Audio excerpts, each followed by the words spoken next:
అంతే కొన్ని విషయాలు మాత్రమే నేను చెప్తాను. మిగిలిన వాటికి నేను వదిలిన వాటికి మీరు ప్రశ్నలు వేసి తెలుసుకోవాలి. కొన్ని ఇంపార్టెంట్ నేనేమనుకున్నానో ఇంపార్టెంట్ వాటి మాత్రం చెప్తాను. ఇక్కడ మొట్టమొదటిది యోగా అనే దానికి ఒక ఫ్రెష్ డెఫినేషన్, మోడర్న్ డెఫినేషన్. ఈ కాలానికి తగినట్టుగా వాళ్ళు యోగా అనే పదానికి అర్థం చేశారు. పూర్వకాలం మనం యోగా అన్నట్లయితే హరే పద ఆత్మరాప్తో జీవాత్మ పరమాత్మ ఐక్యత అని చెప్తాం. అంటే అక్కడ జీవాత్మ అంటేనే అర్థం కాదు, పరమాత్మ అంటేనే అర్థం కాదు, ఐక్యత అంటే అర్థం అర్థం కాదు, రెండు అర్థం కూర్చోం. ఈ డెఫినేషన్ అట్లా కాదు. ఇది ఇట్ మేక్స్ మనం ప్రక్రియకు సహాయం చేస్తుంది. అంటే యూజ్ అంటే చేయడం, దేంతో చేయడము, మనం మానసికంగా ఒక ఉద్దేశాన్ని ఏర్పడుతున్నాం. ఎయిమ్ అంటాం మనం. Mental aim.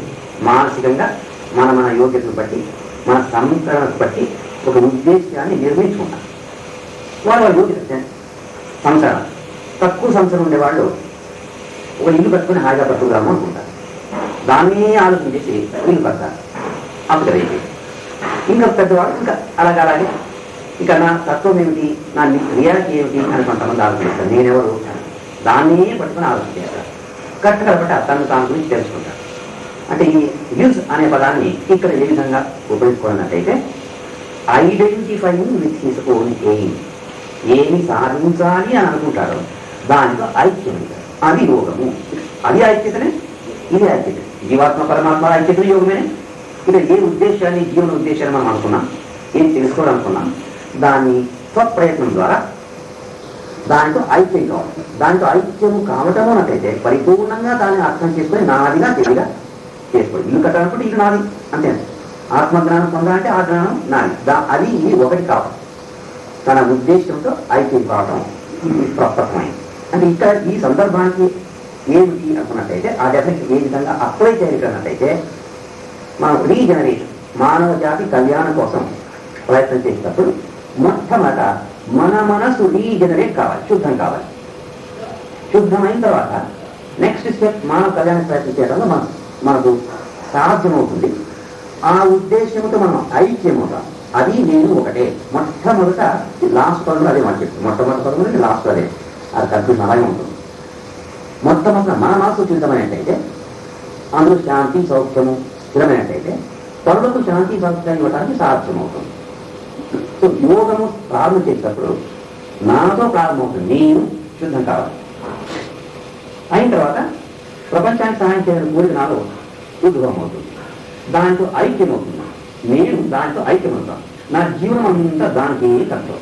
ఇంక వేరే నాకు అక్కర్లేదు. ఆ మధ్యలో ఇల్లు కట్టుకుని తిన అంతే సబ్సిడీ. జీవనము దాని ఉద్దేశము మానవ కళ్యాణం అయిపోతుంది. ఇది వచ్చిన ఉదాహరణ ఇక్కడే ఉంది. మన డాక్టర్ గారికి 8 years కొత్త వాళ్ళకి వచ్చింది. 8 years 80 సంవత్సరాలు. కొన్ని ఆరోగ్యం ఏమంతా బాగుంది అనుకున్నట్టయితే బైపాస్ సర్జరీ అయ్యింది. దేశం అంతా తెలుస్తుంది. అంటే వాళ్ళకు రాజప్ప గారు ఏమాట చెప్తుండేవాడు. నేను ధ్యాంశలో చేరిన తర్వాత నాకు శాంతి ఇచ్చింది. ధ్యాంశం ఏంటి మీరు వేరనుకోదండి, మనసును స్థితి చెప్తున్నారు. టోటల్ కట్టుకోవద్దండి. అది ఇవి సమాజం అనుకోవద్దండి. దాన్ని మనం తీసుకోవాలి. అది కాదు, విశాలమైంది. మానసికమైన భావాలతో టోటల్ కట్టుకోకూడదు.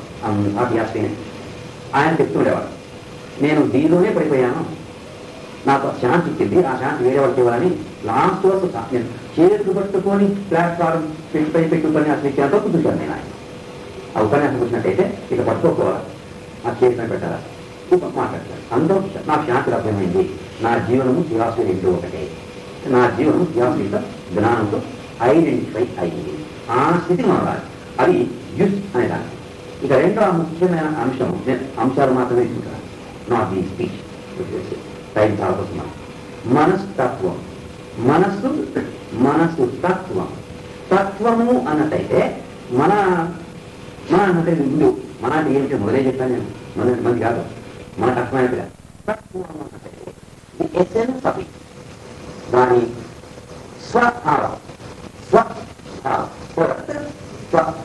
అంటే తత్ అంటే అది నీవు కావటానికి ఏది కావలేనో, నీవుగా ఉండటానికి ఏది కావలేనో అది తత్వం. మనిషిగా ఉండటానికి ఏది ఉంటే వాడు మనిషి అంటారో అది తత్వం, మానవ తత్వం.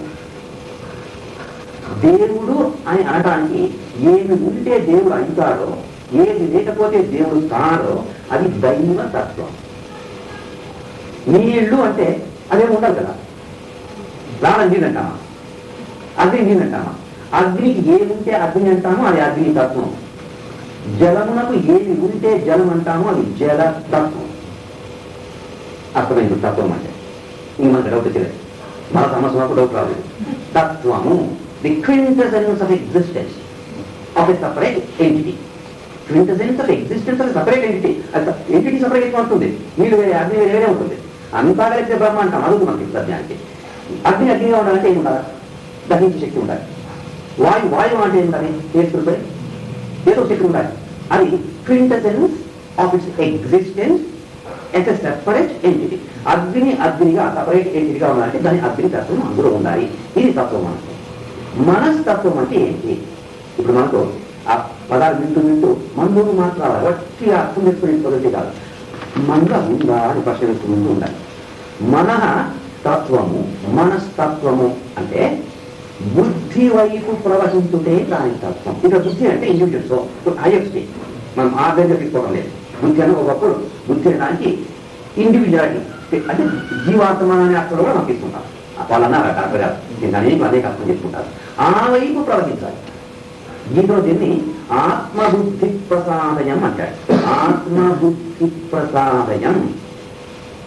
ఇక్కడ ఆత్మ అంటే బుద్ధి. ఆ గీతలో ఆత్మ అంటే బుద్ధి, బుద్ధి అంటే మనసు. బుద్ధిలో ఒకటి. మనసు బుద్ధి వైపు ప్రవహించినప్పుడు ఈ ప్రాపంచిక విషయాలపైన ప్రవహించకుండా ఉండినప్పుడు కలిగే ఒక తృప్తి, ప్రసాద. ఆత్మ వీటి అశాంతి, అది కావాలి ఇది కావాలంటే అశాంతి. ఆ మనసు ఇక్కడ ప్రవహించుకుంటే అది లోయరమైన మనం. అది ఆత్మ వైపు ప్రసరించినప్పుడు, బుద్ధి వైపు ప్రసరించినప్పుడు, దాని యొక్క లైట్ ఇది స్వీకరించినప్పుడు, when it is illumined by the light of intellect or when it is illumined by the light of atma, in illumined mind, దానికి శాంతి అందులో ప్రవహించినప్పుడు అది ఈ వైపు రాకుండా, అంటే స్థూల వస్తువులపై రాకుండా ఆత్మ వైపు ప్రవహిస్తూ ఉంటుంది. కాబట్టి ప్రశాంతంగా ఉంటుంది. ఆత్మ బుద్ధి ప్రసాదయం. ఈ మనసు యొక్క నిజమైన తత్వము బుద్ధి వైపు, ఆత్మ వైపు ప్రవహిస్తుంది. అలా కాకపోయినట్టయితే దాని స్వభావాన్ని పోగొట్టుకుంటుంది, వికార స్వరూపాన్ని కొట్టుకుంటుంది. ఏ వస్తువు వికార స్వరూపము పొందినా దుఃఖం తప్పదు. మన శరీరమే వికార స్వరూపం పొందే దుఃఖం వస్తుంది. ఎట్లా ఉందో అట్లా ఉండకుండా ఏదో ఆయన ముఖం మీద పడి మనసు వికారమైతే దుఃఖం వచ్చేదా? అన్ని వికారాలు అంతేనే. ఏది ఎట్లుంటే అట్లా బాగుంటుంది, కానీ వికార స్వరూపం ఆనందం ఉండదు. మనస్సు బుద్ధి వైపు ప్రవహించడం దాని సహజ స్వభావం, తత్వము. వస్తువు వైపు ప్రవహించినట్టయితే అది వికార స్వరూపం ఉంది, లోయర్ మైండ్ అనిపించుకొని, అల్ప మనస్సు అనిపించుకొని, ఆ వస్తువు యొక్క రూపాన్ని పొంది దుఃఖాన్ని కారణమవుతుంది. అది వస్తువు పైన పడినప్పుడు గ్రహ అంటాం. అదే ఆకారానికి ఉంటుంది. ఏ వస్తువు పైన పడుతుందో ఆ ఆకారానికి ఉంటుంది. Identify system with thing it seeks. ఆ దుఃఖాన్ని అనుభవిస్తుంది.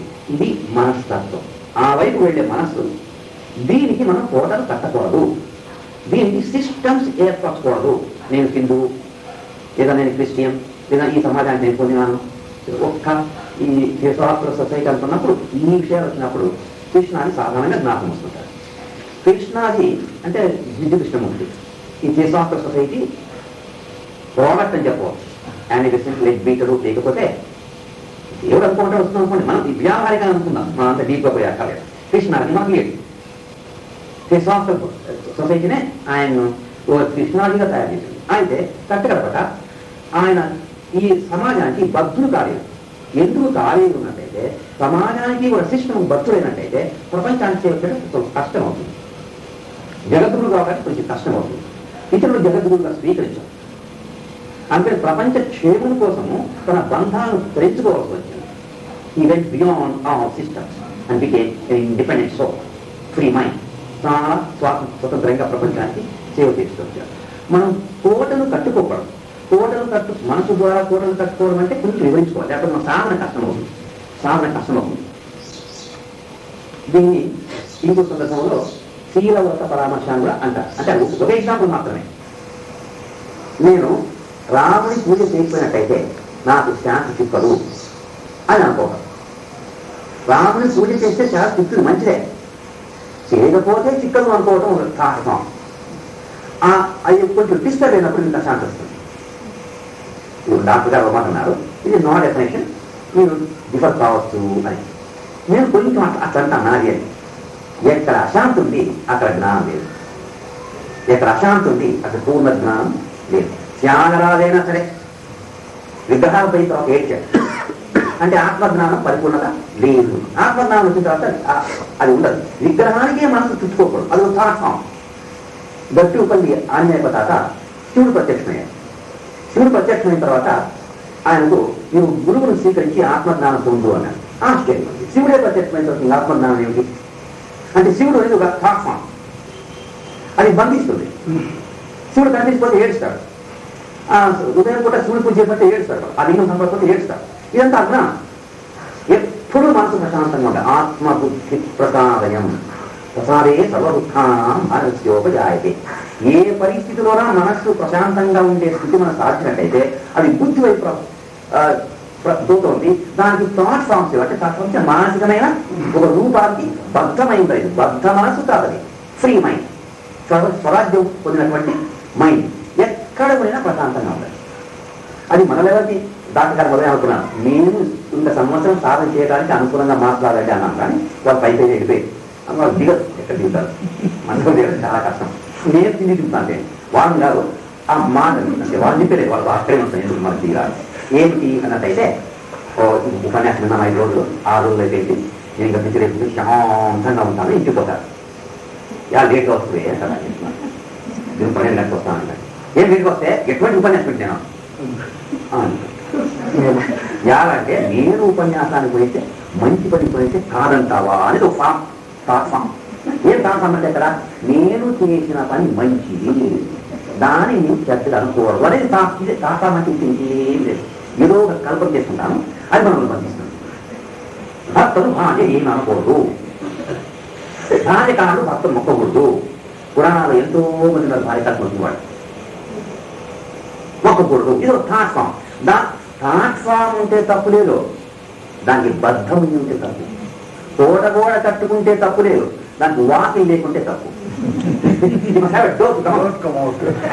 తోటగోడను ప్రొటెక్ట్ చేస్తుంది. ఆ ప్రొటెక్ట్ చేసి నాశనం చేసినట్టయితే శత్రువులు వచ్చినప్పుడు థాట్ ఫామ్ ఉండాలి. వాడు పోయిన తర్వాత గేట్ తీసుకొని బయటపోవాలి. బోగొట్టు కూడా చేసుకోవాల్సి వస్తే. But we must be the master of the house, not the slave of the house. ఆ తోటగోడకు అధికారిగా ఉండాల్సిందే కానీ రాజుగా ఉండాల్సిందే కానీ దానిలో బద్ధమై ఉండకూడదు. చూడు, ఒక రాజును తీసుకొని పోయి ఇంకో కోట్లో పెట్టి బోల్ట్ వేస్తే అది ప్రిజన్ అవుతుంది, అవునా? ఆ కోటలో ఆ రాజు ఉంటే అది ప్రిజన్ అయ్యేది.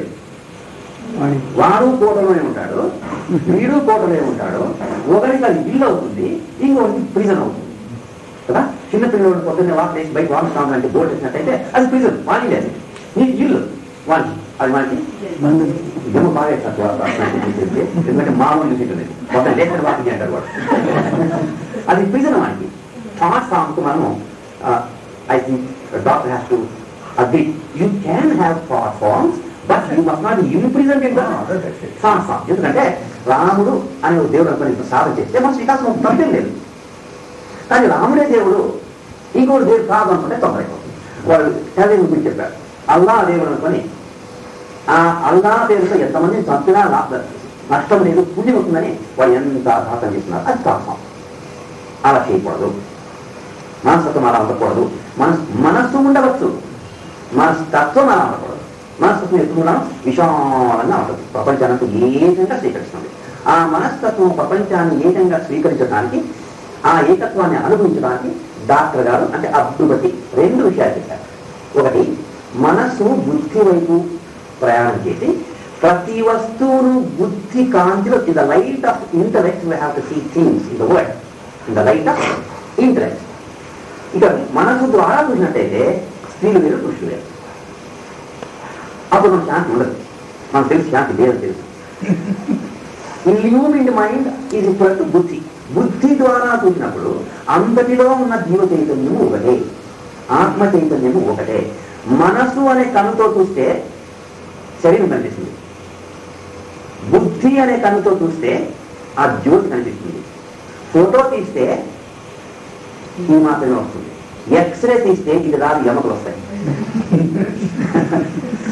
అంటే లోపల ఎక్స్రే తీసినట్టయితే బుద్ధితో చూస్తే ఆ ఎముకలను ఈ చర్మాన్ని దీనంతా సృష్టించిన ఆ జ్యోతి ఆత్మ కనిపిస్తుంది. ఆ దృష్టితో చూడాలి. ఏకత్వానికి బుద్ధి ముఖ్యం. అయితే కొన్ని విషయాలు చాలా బాగుంటాయి, అందంగా ఉంటాయి. రాత్రంతా నేను ఆ బ్యాగ్ గురించి ఆలోచన చేశాను. నేరో మౌత్ బ్యాగ్ గురించి సాధ్యమైతే టైం ఉంటే చెప్తాను, లేకపోతే ఒక వీడియో చెప్తున్నామా.